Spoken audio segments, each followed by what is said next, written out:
Hello students. तो आज इस टॉपिक के ऊपर मैंने आर्टिकल लिखा है। टॉपिक है अग्निपथ स्कीम डिटेल्स। जैसे कि आप सभी जानते हो कि अग्निपथ स्कीम है जो सरकार ने लॉन्च की है और सितंबर में ये लागू होने वाली है। तो इसका अग्निपथ स्कीम को डिक्लेयर होने के बाद ही इसका जो प्रोटेस्ट है, इसका विरोध होना शुरू हो गया है। तो ये क्या है योजना, इसके बारे में क्यों इसका विरोध हो रहा है, तो इसके बारे में मैंने ये सारी जानकारी आपके साथ शेयर की है। तो ट्रांसलेशन के साथ टॉपिक को शुरू करते हैं। Agnipath scheme is a new scheme introduced by the government of India on 14 June 2022। तो जो अग्निपथ स्कीम है, इस न्यू स्कीम, एक नई स्कीम है जो इंट्रोड्यूस की गई है, प्रोड्यूस की गई है बाय द गवर्नमेंट, जो हमारी इंडिया की सरकार है, भारत की सरकार है, उसने 14 जून 2022 को इसको डिक्लेयर किया है कि ये स्कीम लागू होने जा रही है for recruitment of soldiers below the rank of commissioned officer into the three services of the armed forces। Recruitment होता है भर्ती। तो जो हमारी ये फौज की भर्ती होती है, तीन हमारी भर्ती होती है, थल सेना, जल सेना या वायु सेना, जो हमारी होती है तीनों। तो उसके रैंक के अंडर है, जो कमीशनड ऑफिसर्स होते हैं उनके अंडर ये सर्विस प्रोवाइड करवाई जाएगी। सोल्जर्स है जो सिपाहियों की भर्ती की जाएगी। The Agnipath scheme will be the only route for recruitment into the military.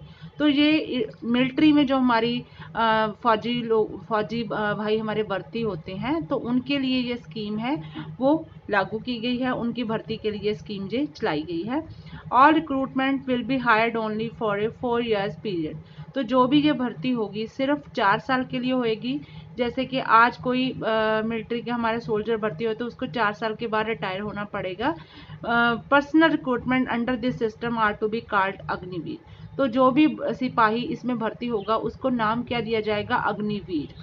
Agnipath scheme के अंडर जो भी भर्ती होएगी तो उसका पार्टिकुलर जो उसका नाम रखा गया है, उस सिपाही को अग्निवीर के नाम से जाना जाएगा।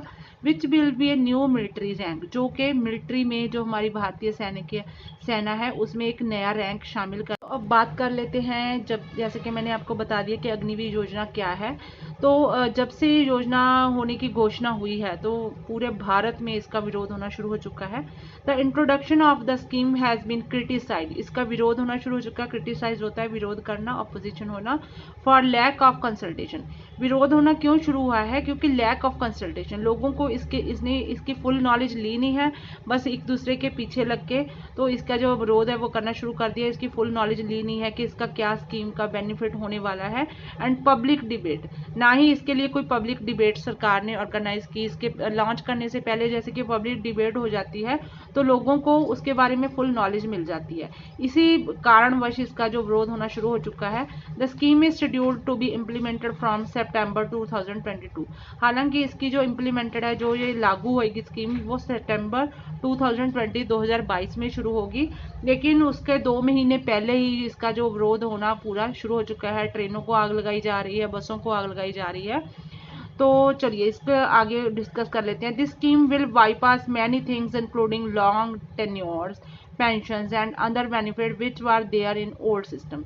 तो पहले की मिलिट्री सिस्टम में क्या होता था कि बहुत बड़े बड़ी पेंशंस उनको दी जाती थी, जो हमारे सैनिक थे, हमारे देश के लिए लड़ते थे, उनको और भी बहुत सारे बेनिफिट। उनके टेन्योर्स होता है मतलब उनकी जो मियाद थी कई कई सालों की होती थी, जिसमें उनको तनख्वाह के साथ साथ और भी बहुत सारे बेनिफिट दिए जाते हैं। उनकी फैमिलीज़ के लिए मेडिकल जो प्रोवाइड करवाए जाते थे, मेडिकल हेल्प थी वो प्रोवाइड करवाई जाती थी, पेंशन्स दी जाती थी, काफ़ी अच्छी पेंशन दी जाती थी, और बेनिफिट थे। उनको कैंटीन वगैरह की सुविधा प्रोवाइड करवाई जाती है, जहाँ से उनको नो प्रॉफिट नो लॉस पे जो डेली रूटीन का जो सामान है वो प्रोवाइड करवाया जाता था। तो इस स्कीम के अंडर ये सब चीज़ को कट कर दिया गया है। Opposition parties in India have concern about the consequences. तो जो अपोजिशन पार्टी है, भारतीय सरकार, हमारी भाजपा की सरकार है केंद्र में, सेंटर में, तो उसकी जो ऑपोजिशन, उसकी विरोधी पार्टियां हैं, उन्होंने इस चीज़ को इसके बिना कोई नतीजे को डिस्कस किए इसका विरोध करना शुरू कर दिया। लोगों को इस की तरफ वो जो विरोध में खड़ा करना शुरू कर दिया ऑफ न्यू स्कीम, ये जो नई स्कीम आ रही है इसके विरोध में खड़ा करना शुरू कर दिया है।